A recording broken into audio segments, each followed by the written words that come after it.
جے کر دین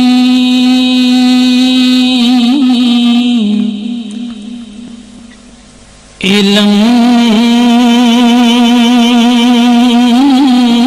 وچ ہوندا جے کر دین علم وچ ہوندا جے کر دین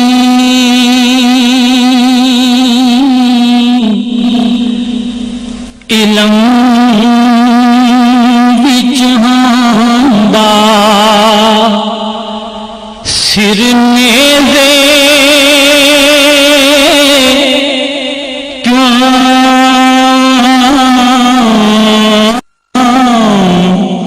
چڑھ دے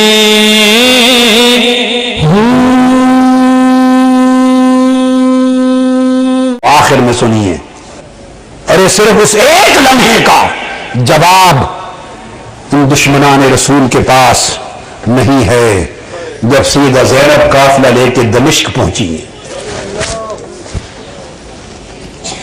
تو بازاروں اور گھروں کی چھتوں پر لوگ جمع ہو گئے تھے۔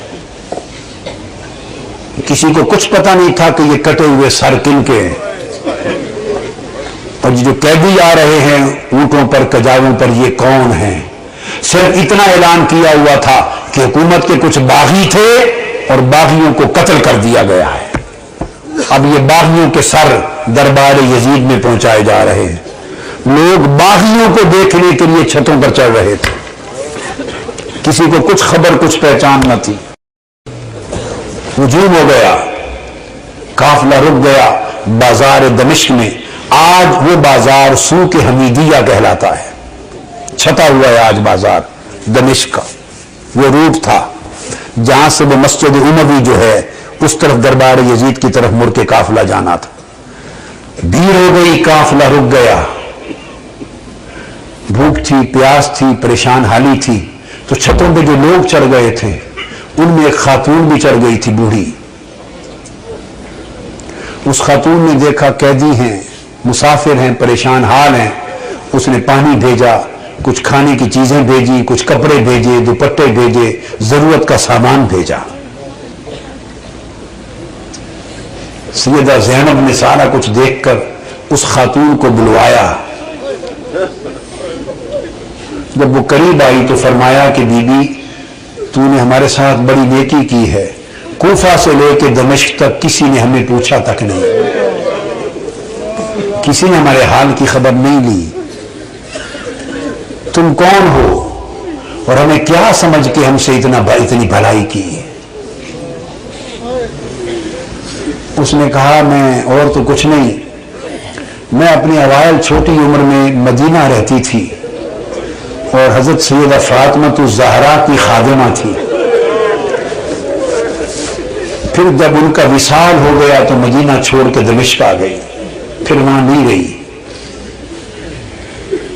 تو تم نے اتنی نیکی کی ہمارے ساتھ کیا سمجھ کے؟ اس نے کہا مجھے اور تو کچھ معلوم نہیں۔ تو جب آخری وقت تھا حضور سیدہ کائنات کا تو میں نے عرض کیا بی بی مجھے کوئی وصیت کر دیں، وصیت کی عمر بھر عمل کروں۔ تو انہوں نے مجھے، جانتی تھی کہ میں دمشق سے ہوں، انہوں نے مجھے وصیت کی تھی۔ فرمایا تھا بیٹا ایک ہی وصیت ہے، کبھی قیدی نظر آئیں تو ان سے اچھا سلوک کرنا۔ زندگی میں کبھی قیدی نظر آئیں تو ان سے اچھا سلوک کرنا۔ میں نے تو دیکھا ہے قیدی ہیں اور مجھے ان کی وصیت یاد آئی ہے۔ زندگی میں پہلی مرتبہ موقع ملا ہے تو میں نے سیدہ فاطمہ الزہرا کی، اپنی مخدومہ کی، میں نے نصیحت پہ عمل کر کے قیدی جان کے تو یہ سارا کچھ کیا ہے۔ سیدہ زینب رضی اللہ تعالی عنہا اور سلام اللہ علیہ فرمانے لگی اللہ تیرا بھلا کرے، تجھے اجر دے، بتا تو نے ہم سے اتنی نیکی کی، بھلائی کی، ہم تیرے لیے کیا دعا کریں، کیا صلہ دیں؟ ہم تو اس وقت خود مسافر ہیں، قیدی ہیں، لٹے ہیں، مظلوم ہیں، بیار و مددگار ہیں، ہم تیرے لیے کیا دعا کر سکتے ہیں؟ اس نے کہا بی بی میری ایک ہی آرزو ہے عمر بھر کی، وہ دعا کر دیں۔ پوچھا کیا آرزو ہے؟ اس نے کہا جب میں وہاں سے چلی تھی تو سیدہ فاطمہ الزہرا رضی اللہ تعالی عنہا کے چھوٹے چھوٹے شہزادے تھے، حسن حسین اور بی بی زینب، چھوٹے معصوم بچے تھے۔ اب زمانہ گزر گیا، زمانہ گزر گیا، میری اس وقت سے آرزو ہے کہ کبھی مجھے حسین اور زینب کی زیارت ہو جائے، دعا کر دے کہ مجھے ان کی زیارت نصیب ہو۔ بی بی زینب نے فرمایا تیری دعا قبول ہو گئی، میں زینب ہوں جو قیدی ہوں، اور جس کا سر کٹا نیزے پر دیکھ رہے ہو یہ حسین ہے۔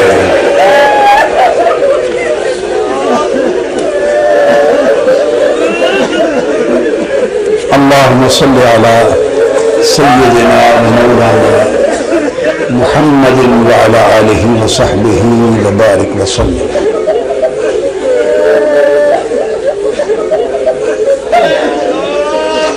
پھر سیدہ زینب قافلہ لے کر جب دربار یزید میں پہنچی ہیں تو اس بدبخت نے حکم دیا کہ یہ جو قیدی ہیں میرے سامنے پیش کیے جائیں، اور گستاخانہ انداز کے ساتھ سیدہ زینب اور سیدنا امام زین العابدین کی طرف مخاطب ہوا۔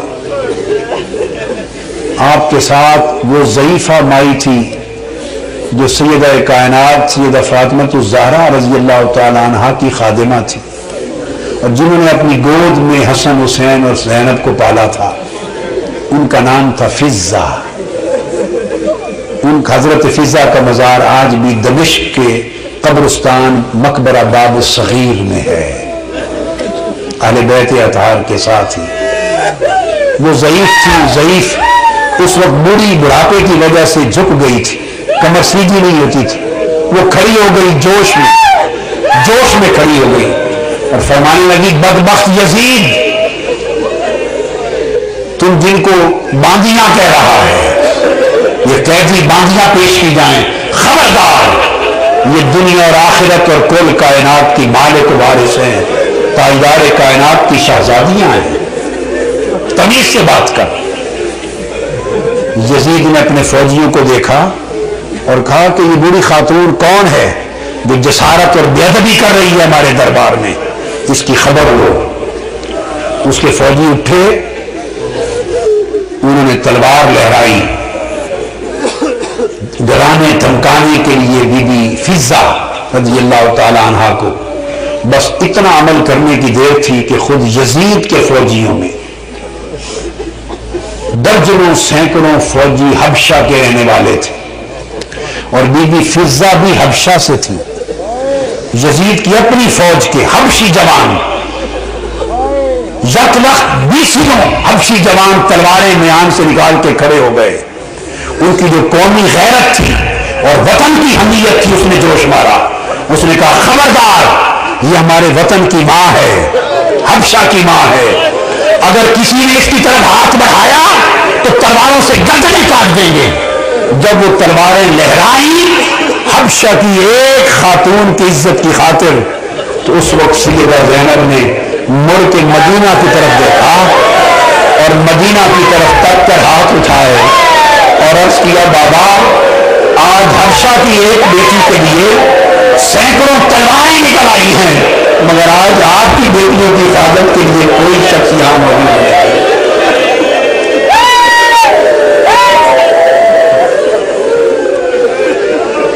اللہم صلی علی سیدنا و مولانا محمد وعلی آلہ وصحبہ وبارک وسلم۔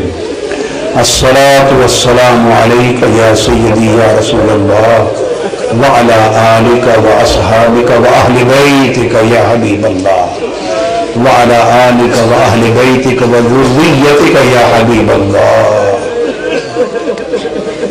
وما علینا الا البلاغ۔ پنجتن کا غلام ہوں میں تو، پنجتن کا غلام، مجھے